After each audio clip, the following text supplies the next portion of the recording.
Welcome to Synapse, connecting people with knowledge. And today we have guest of honor, Mr. Nikhil Malhotra, who is Global Head of Innovation.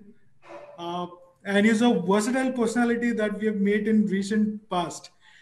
Interestingly, the entire initiative that Brainberg has taken to make sure that the Eastern mysticism, Eastern knowledge, the Indic knowledge has a greater and never before impact on technology, and which is recognized by Nikhil very well, and to spread this awareness of what we can do as influencers like Nikhil can help us to understand the facets of both the dimensions to help students, parents, and various stakeholders in education industry to uh, enlighten and help themselves to channelize the way forward for students and maybe the employable population.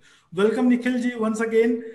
And thank you so much, Vishal. Yes. Thank you, Ruta. It's a pleasure. I think you two are gurus. We are just learning the craft and trying to put in what we can. Thank you. Welcome all the attendees, and the list is growing. Great. Yes. नमस्कार, सर्वांचं स्वागत आहे. Nikhil, very difficult question I have to ask you. Please. Are you ready? I am. See, I do respect you because of your authoritative power, of your intellectual power, the bravery with which you and with enthusiasm with which you target your research, and you're comfortable with any age at the any stage. I mean, ye jadoo, I don't know how you manage that, but now since I respect you, should I call you Nikhil ji or should I call you Nikhil? नहीं आप निखिल पे रखिए, बहुत जरूरी है. So basically, but for readiness, as you say, Ruta ji, वो पंजाबी में कहावत है, we were born ready, so we just go and fight. So I think that is one thing. I think it has been a pleasure connecting with you two, and I've learned so many new things, which I can apply to my craft, which is of course what we do with technology. It is a pleasure to come on to this show with you guys. आप question बस थोड़े simple पूछना, बाकी सब ठीक है. So may I proceed, Dr. Ruta? Yes, please. Yes, please. Yeah. So Nikhil, me and of course Dr. Ruta and all the audiences would like to understand, which is a very, very close to heart question of yours. What is the relation between you research on language, you research on the Sanskrit aspect specifically of language. What do you think is the relation between neuroscience and language, or how do you explore it further? I think it is a fantastic question to start with, and something which you rightly mentioned is very close to my heart. And I think the way I went into language was basically for two reasons. Number one, it is the only thing that gives us as a human species a mode of communication which we have been utilizing. That is very different. That does not mean that animal world and the other world does not have language. They definitely do, but it's not as well formatted as what we can speak. That is one part. But the second part of it is that we can be as precise and as brief, and the listener would still understand. I want to say this in 3 lines, I want to say it in 1 line, you will still understand what I'm trying to convey to you, which I think is a fantastic phenomena of how the brain has really worked. Now, coming back to what pushed me into Sanskrit is because I started off doing some research with Watson, which was the initial parts of IBM AI. And of course, at that point, it was expert system. Came to the facet that language could be a greater good for, machines, etc. And came down to Sanskrit to a certain extent. Now, if you notice, and because of Sanskrit went into Vedas, went into Indian grammatical theories. Indian grammatical theories are so precise and concise that there are 2 things that they try and answer. Number 1 is, how is the thoughts of a human being encoded into the language that I'm speaking to you? अभी मैं हिंदी में बात नहीं कर रहा हूं, English में बात कर रहा हूं, but the whole idea is how is my thought encoded into the language ways that I'm trying to speak to you. And the second is how as you as a listener are decoding this language and trying to create a meaning out of it. And the reason is that they, and the reason why they wanted to do was, it is amazing that they understood that there is a difference between the thoughts and the words. And that difference is that thoughts is a kind of continuum.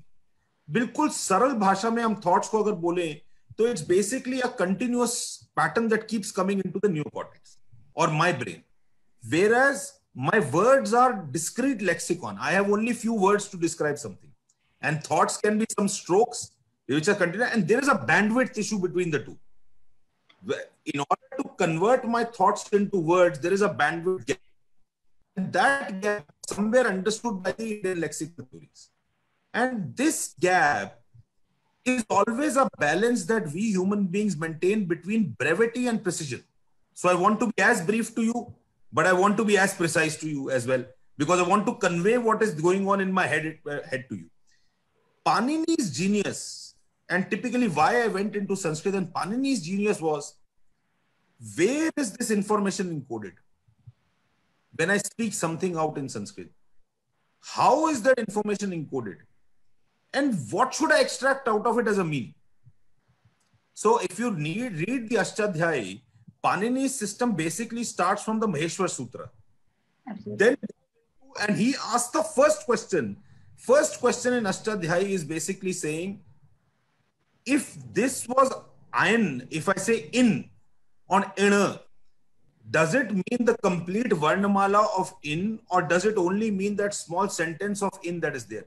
So that question in itself engraves the entire concept and length and breadth of the language. So how do I encode my meaning and words of it? And then just to give the viewers an example, Purusha Gramam Gachati. Sentence in English would be the man goes to the village. And if I just say Gramam Gachati, the meaning remains the same. We all know this. Sanskrit has an inflection. Gramam Gachati is there. So it also means that somebody is going to the village. But if you convert it into English, it says village go. If you say Gachati Gramam, you say go village. The meaning completely changes. Panini's genius was that the language information is not encoded in village, is not encoded in Purusha, is included into that ti. Gachati is the meaning where language encodes itself.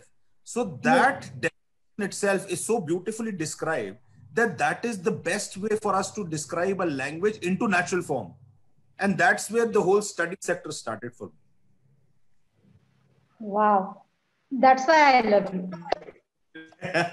You explain it so beautifully. I mean, with such authority and understanding that the person who are not aware of their own Sanskrit Bhasha, which is known as Girvana Bhasha, that is the language of God, they are like, okay, it is there. Sometimes they even say, oh, Marathi, Kannada, Telugu, they are daughters of Sanskrit Bhasha. And they say that granddaughter is English. So I love every language. But the origin is so important. And when we are actually blessed in and we are blessed to have Sanskrit as our Sanskriti, why not to learn, why not to understand Sanskrit? This is my request to all. Very important question, Nikhil. See, what I have seen, the person of your capacity, such an intellect and typically understanding energy, vibrations, matter, and even understanding the antimatter, and still you are the person who is absolutely searching the grassroots, going to the Vyakarana, the Panini, the Veda, Upanishada, Nyaya Shastra. Have you ever felt ki others who are your colleagues or your seniors or the judging person, don't you think you will be stamped, oh, he is a bit different and he is not going in a research way, a typical way?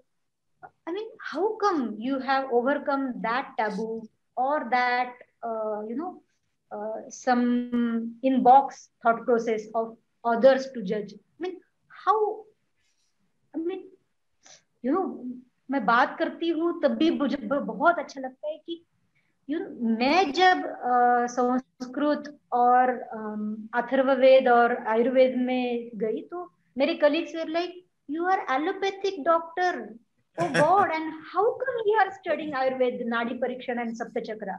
So I enjoyed those challenges, but I feel so empathetically connected with you when you shattered all those things and you stood up firmly on this basis. No, you've given the answer. I love challenges, and I think that was the whole facet. How do you shatter it? But I think just to give you a brief point, I think it is also essential, Rutaji, that we, unless and until we go back, we won't be able to find the grassroots of an issue. Actually, and as an Indian subcontinent where we sit, we are faced with those challenges day in and day out. There are two things that maybe anecdotal evidence.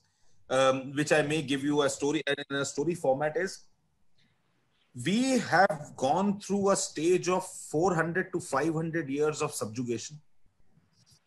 Where we have been produced, we have gone into a way where we know that every Western theory is to be considered as the gospel of truth.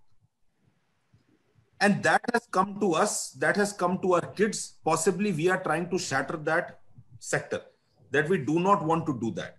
There was, I'm not saying that the Western culture and thought is bad and this is not good, etc. But there has to be an amalgamation from my culture as well as from the and my science to give it to my kids as well. That's number one. Number two, if you think, and I would just use a phrase, is we Indians also suffer from Lord Hanuman's dichotomy. You know how Lord Hanuman was in a dichotomic state. And we also call it the Lord Hanuman principle, where unless told by Jamban that you have the powers, you can cross Lanka, he was never ready to go that because of certain reasons, as the story goes, that he was given a shrap by Rishi, etc. I think we have to come out of that Lord Hanuman syndrome. And now it is time for us to realize that there is so much behind us, which has scientific connotation, logical connotation, in some cases illogical connotation as well. But it has to be treated in a scientific manner to the date that we are trying to. Sanskrit is just one example, Rutaji. But if you look at today's world, everybody would try and use words like AI, would try and use words like machine learning. But at the same time comes with the perils of AI. Perils of AI means that if, my AI may not be ethical. The code that I write may not be ethical. Well, let's take a simple example. I am standing in front of an ATM machine and tomorrow the ATM machine gives you a loan. Now, the loan criteria, if the AI is not explainable whether it rejected me and got you the loan, it is not really an ethical AI system. I still believe, and it is my fervent belief, that the laws of ethics of AI will either come from, let's say, a subset called UN People's Charter, or will come from a larger set which is actually embedded into Vedas. Because we were the first to essentially give an ethical theory of how humanity should work. And that's why it doesn't faze me when people tell me that you're going on the wrong route. Google has made an AI, Amazon has created an AI system. Why are you creating your own AI system? Because I still believe that it is just at the very beginning that technology has started growing. We can bring in the Eastern mysticism or Eastern philosophy and thoughts and science and bring it into the modern culture as well. And there are a number of examples that I can give. Definitely. I mean, myself, Vishal, we are honored to work with you on this particularly ethical codes where the Veda, Upanishad and Nyaya Shastra comes into picture. Because, in our Antakaran Panchaka, it is absolutely explained in a beautiful way that if Chara and Achara we can understand, that is living and non-living also. So everything is filled with Brahma, Tattva, that is Nirguna, Nirakara. And Mana, Buddhi, Chitta, Ahankara and Jivatma or Shivatma. So with Chitta, we can connect with Achara. Whatever there is a non-living things also. So I think Vishal can explain a few things about ergonomics. Am I right, Vishal? The relation between man and machine? Yeah, absolutely. It's the science of I really do believe this part that Sarvam Khalvidam Brahma. And with a pure chitta, we can actually connect with machines. So always AI or machine learnings, if they are based on this tattva, which has been explained, it will never discriminate. Our Vedas or Sanatan Dharma never discriminate anyone. Naranari Bheda Nahi, Jati Karma, these are actually for Samaj Satya. But the ultimate Satya, we never discriminate. Yeah. So if we So I can, think for your readers, if they want to go, sorry, Vishal, I just wanted to give another story about this. If the Go readers, ahead. the 1957 diktat, there was a committee that was formed, and I think there were a lot of good professors on Sanskrit who were there. Unfortunately, for some reason or the other, the government of that choice decided that Sanskrit should be considered as the secondary language. You still find it. You still find Sanskrit as secondary language in schools. Maybe, in Delhi schools, we find this. In Pune schools, we also find it. This was a diktat given by the government at that time. There was a committee that was formed in 1957. You can go on Google and you can figure out that 1957 committee actually gave a 50 long pager of document of why Sanskrit should be considered back into schools and back into our lives for some reason or the other. Because of this Sanskrit considered as second language, there was a professor who lost a job in the school. He positioned himself in the High Court and he placed a petition. The petitioning judge over there was Mr. Rangachari. Justice Rangachari or Ranganathan, I don't remember. But Justice Ranganathan Rangachari thought, boss, if I have to give a decision based on my conscience on this particular system, I will never be given a charge of a commission later down the line. No. So Mr. Rangachari or Justice Rangachari passes this to one Sardarji called Justice Kuldeep Singh. This particular case. Justice Kuldeep Singh takes the case and gives a date 6 months later. Oh. Within 6 months, Justice Kuldeep Singh reads the Vedas, reads the Upanishads, goes through of Sanskrit, and when he comes back after 6 months, he asks only one question. He says, "What makes you think that Sanskrit should be considered as a secondary language when in Persia and Iran, Persian is not considered that?" That's number one. After that, he has given a large sector of instrumentation saying why teaching Sanskrit is not against secularism in India and is actually beneficial to the scientific, philosophical, medical, and all the other practices for India to grow. I think it's a beautiful diktat. If somebody wants to go out and read it, it's very well written. So I think we possibly, because of the government structure, basically because of what we were and what we had gone through, we had really picked up our own systems well. And I think that's what possibly is failing us today. And India needs to get back onto that plane.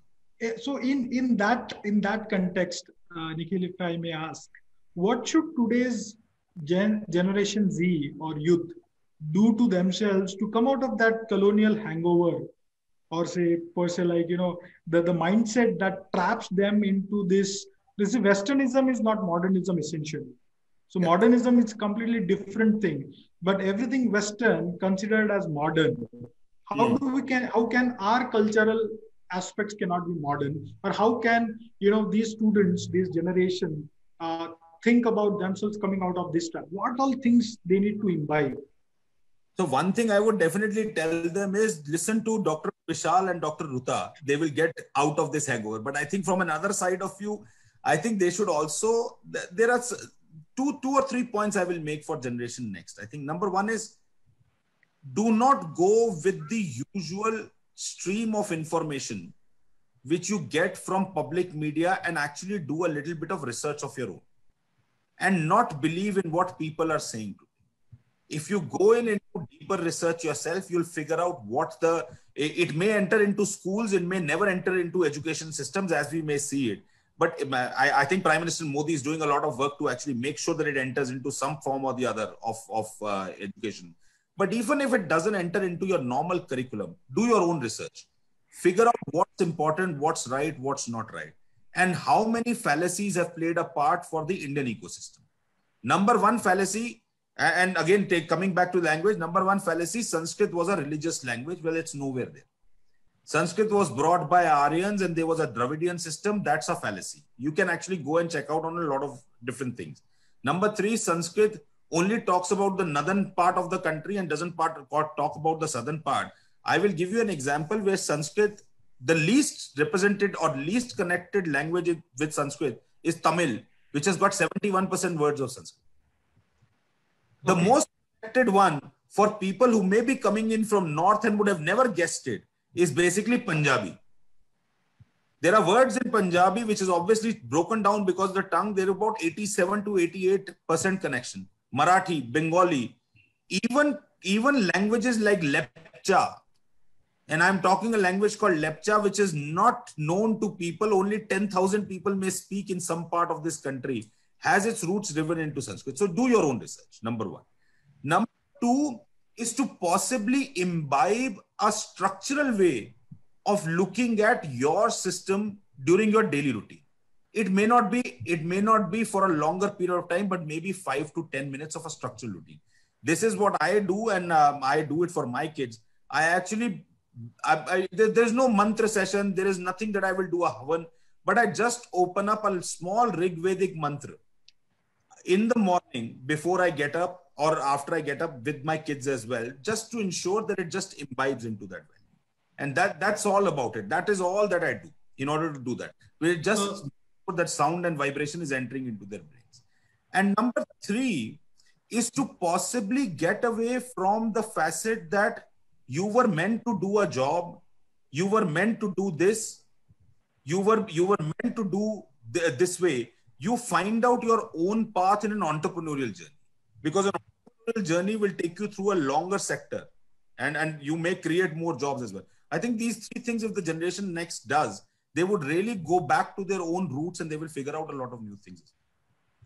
So, Nikhil, what you talked about Sanskrit and the connection, the language connection, it has got also to do a lot of thing with the memorization part as well, the memory part, and a lot of researchers have focused on the Sanskrit effect. Can you please enlighten our viewers or our guests today to understand what all Sanskrit does on the memorization part? What is Sanskrit effect actually? So I think I won't be able to give you a longer detailed answer because that may require a longer time. But I think from a short perspective of view, it has been scientifically proven from a human cortex or neocortex that whatever we do, and again, my distinction over here is between the mind and the brain. I'm not saying that thoughtfulness and the tissue that resides of 1.5 kg in your head is the same thing. Your abstract thoughts are completely different. Your consciousness, we are not getting into the realm of consciousness. We are only getting into the realm of medical way of how the neocortex works. The neocortex has been found to be the seat of the new intelligence. If you look at a reptilian brain and if you look at a human brain, 75% of that brain is similar. You've got medulla oblongata as brainstem. You have got a spinal cord for reflex action. You've got a hippocampus for all of this. The only portion which is different in a human sector, which is very different from it, is called the neocortex, which we basically represent with brains and with that figure everywhere, which is a sheet of crumpled paper, 2.5 mm thick, and has got 85 billion neurons.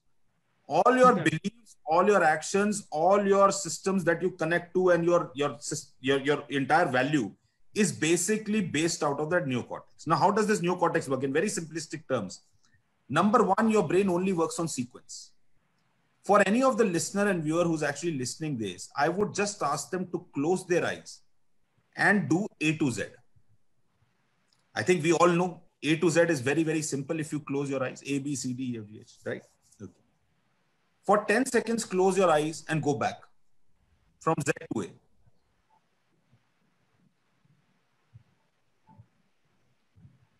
You will be able to do it, but it's slightly difficult. Yeah. You tend to recall back of what was there. Why? Because your brain had a sequence of information. That sequence keeps your brain moving. Every step that you take, including every small little thing that you see, is based on out of that sequence itself. Now, if you close your eyes and position yourself opening the door of your house, opening the latch, getting into your house, looking at the left side and right side, and going to your bedroom. It is very difficult for any human being to pick up somewhere in the middle unless it carries a sequence forward. So brain carries a sequence. Second important function, how your neocortex works, and this has been proven scientifically as well by neuroscientists, is there's a memory component attached. All that your life today is based on the sequence memory that you have evaluated over the last so many years. And that is what makes you, you. Let's leave the other components of metaphysics out of it, but that makes you, you. And the third part is that your brain creates an invariant representation. Abhi invariant ka kya matlab hai? I meet Dr. Vishal and Dr. Ruta, let's say once in 3 months, I recognize their face.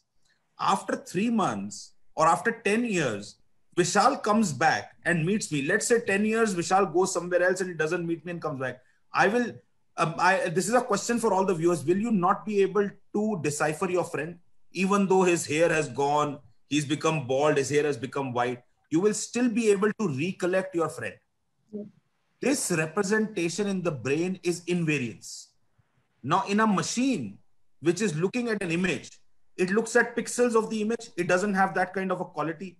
Let's shift the pixels 5 centimeters on the right hand side, the machine goes away because it does not understand the same pattern. The Indian system of Smriti and Shruti recognized all of these facets of neocortex. Fantastic. And as a result of that, sequence of information translated into words and lexicons, which has a memory, into an invariant structure that you would always recollect and remember when you are faced with a problem in life, is the answer for your question, Vishal sir. We always went into Shruti and Smriti.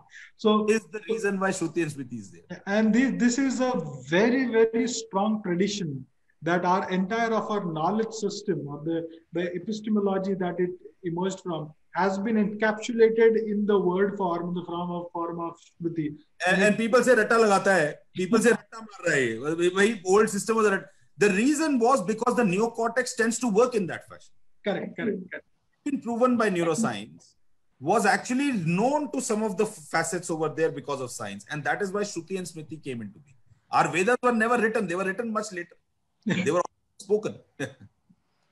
So now a very personal question, Nikhil. Who is your idol? I mean, how come this absolute different sector you have joined? And what are your virtues that have helped you in any situation? Like sometimes you are adored by so many, you are respected by so many, but still you are a grounded person. I mean, this is a great achievement. Even though you are authority. But I don't think it's coming from the position, people, and you to be adhering to the ground and then being able to exhibit that kind of persona and that kind of impact. So how taking forward Dr. Ruda's question, how do you see which virtues or which kind of footsteps do you follow? That this is how we should, this is a message to the youth of the country, or maybe the Gen Z. So very, very difficult question to answer, but I think my idols have been so many over a period of time, and I really pick up certain things from what I do. I think from starting point, of course, for every child, it is the mother and the father. I think my mother has always been a homemaker. My father has always been a businessman who's actually, won breakfast. But I think their patience value. Well, I was never a patient kid. To be very honest, I was very, very naughty. And you can go back to my mom and ask her what are some of the characteristics that I had. And she would say, isko aisa hi beta hona chahiye, tabhi isko pata lagega. And somewhere or the other, it did have. But I think patience was a virtue that I learned from both of them. I think what I learned over a period of time when I was growing up, my idols really started changing. But I think they went from somebody who's actually shown courage in going against the tide and then also trying to prove by execution. It may be Steve Jobs. At some point in time, he was my favoriteest person. It could be Elon Musk today, who's going against the tide.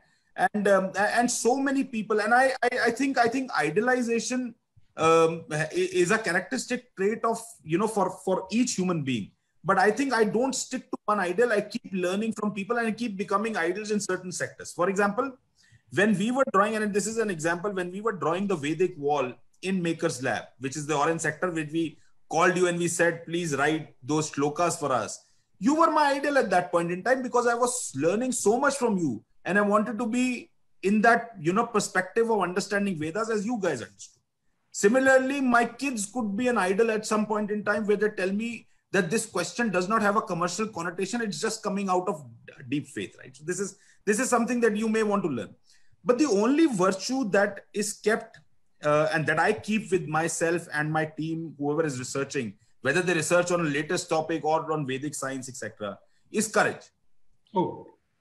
Courage is not just simply a word, Vishalji and Rutaji. Courage can translate into so many things. The C of the word means collaboration.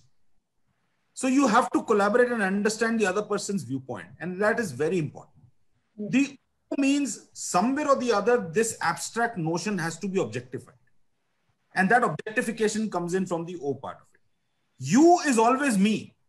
When we point a finger to somebody else, it's always three fingers pointing to self. So it's self, which is you.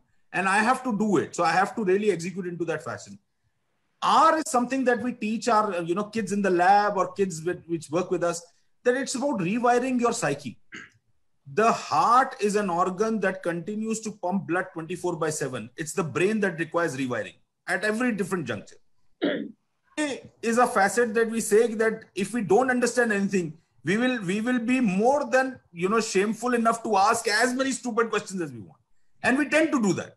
नहीं समझ में आता तो पूछो, क्यों नहीं समझ में? But get to the answer itself, because it simplifies the process, and it could be as stupid as ever कि मेरे को ये भी नहीं समझ में आया भाई तुमने क्यों बनाया है, something like that. G is setting up our goals, and I have a goal. My vision and goal is to ensure that I see India in the next 10-15 years is growing into R&D, what we have lost, but also ensuring that we do something with the language part of India, where 1645 dialects reside and 26 mother tongues reside. No Google, no Amazon, no Microsoft, no somebody else would be able to solve it by brute force. It has to be done from some of the old science mechanisms. And E is empathy with yourself. When we travel in the plane, the air hostess says, put your mask first before you put it to somebody else or even an infant. It's your mask first. Because when you try and go against the tide, you sometimes tend to fall into deep depths of despair. And those are called potholes of despair. Usko bahar nikalne ke liye, you need to empathize with yourself. So my only principle in life is courage that I follow. Now I got your secret. I was wondering how come you are the brain of Maker's Lab, neurocortex of Maker's Lab, spinal cord of Maker's Lab, and heart of Maker's Lab. Now I understand how you can. My heart and my brain is the people who work with me, Rutaji. Exactly. Because may have started it, but it's all the people. Same love and courage and care, you connect with those little kids also who are visiting the Maker's Lab, because you see in them you. Yeah. Wow. This is most important. I think this is a specific message given by Nikhil. Please understand, he is the person with courage. He follows the Vedas, but he is never into the Andhashraddha. He explained to me about Nataraja Murthy in front of where? The sun. The sun. Yeah, European research. अरे रुता जी, वो तो बहुत उसके पीछे अलग ही story है. He will not believe in whatever is perceived by just eyes. He is the person who will introspect the situation with his inner eye, and he is the person who accepts the current, even though it is favorable to him or it is challenging to him, but he will be sticking to his goals. And particularly, this is the heart of R&D, I think. So, Nikhil, I'm so grateful to you, because this is the most important message, that in research or becoming a scientist, you should be based on your ethics, your morals, your jivana or tattva mulya. So you are the person who is living, you are the living idol. I think we shall always call it as practical Vedantist. Right, Vishal? Yes, absolutely. Absolutely. Practical Vedantist. So, Nikhilji, we are at the last leg of the interview. And the last question, I suppose, if Dr. Ruta permits me, uh, the last question I would like to ask is, if walking on the path of courage is what makes you, I won't say successful, but stand in your own eyes, in your own, Yes. virtues that fosters the development of not only yourself but the people around you. What would be the 21st century skills that are needed, including the ones that you've said would be important for the students entering into their own passion, their own careers, their own livelihood, I can say. Yes, I think the courage possibly imbibes almost all of this, but I think with yourself and also the people that you're dealing with is going to be very, very important. Be empathetic. I don't think you can live with this world and you can possibly do what you want to do without an empathy. Maybe for yourself first in the correct.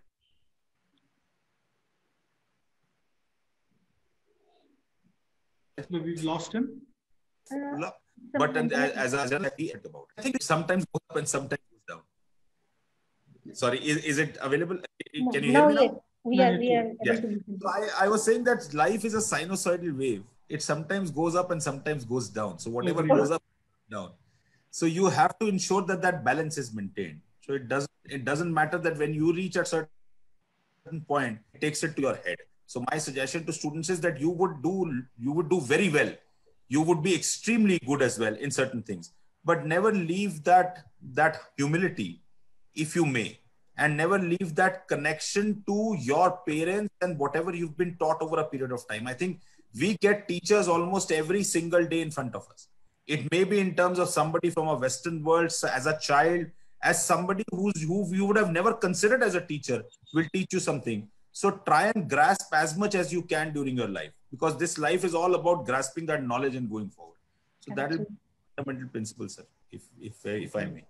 So, Vishal, if Nikhil permits, can we take one or two questions? Couple of questions. Nikhil, is it fine from the audience? Yeah, please. Yes. Please. From the audience, from the attendees, if some, may want to ask some questions, you can post it on the chat box or maybe QA section. We'll be able to read out your questions with your name and, also, put it to Nikhil, please. There is a response coming up from Satish. He says, I always mention British rule in India has impacted badly, much more than an atom bomb in Hiroshima.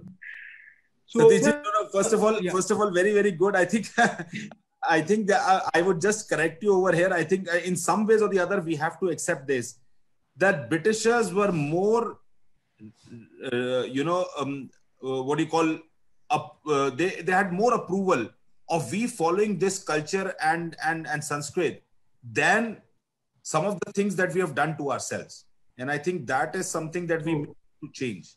I think they were bad. The rule was bad. We were obviously, we were drained out of all economy and economic benefits. But I think they were also okay with what we followed as a culture to a larger extent. We are also responsible for what we are today. And I think that possibly needs to change in a bigger way. Very. There's one response from Krish who says he's a Tamilian, basically, familiar how and why being a Tamilian. He says there is a connection between Sanskrit and Tamil. And he says, because his father-in-law had all their prayers in Sanskrit. So, yes. Yeah. So there was a mention about There's Tamil a deep connection. There's a lot of fallacy that grows around. And I think that fallacy needs to be removed. I think we have to take an objective measure of what our background was, what our science was. Okay. And not just look at from what people say, what WhatsApp groups say, and what social media says. I think there's a lot of these pop science and fallacies that keep rotating. Yeah. Definitely. So, thank you. Thank you, Nikhil. So, Nikhil, at last, I will take this opportunity to request you that be with us in this specific Margadarshan program, and let's do a research which has been already done by Veda, Upanishad and Gita, and let's talk it in a language which you always talk to the others, so that they can actually respect. And we shouldn't blame others, but we should take the responsibility that yes, we have to study, we have to learn, understand, and respect and love our own Bharatiya Tattva Shastra. Yes. So absolutely. be with me in this process. Thank you so much. Nikhil. Thank you, Shani. thank you all the Thank you. attendees. It's a pleasure. Thank you for being with us. Thank you. Thank you.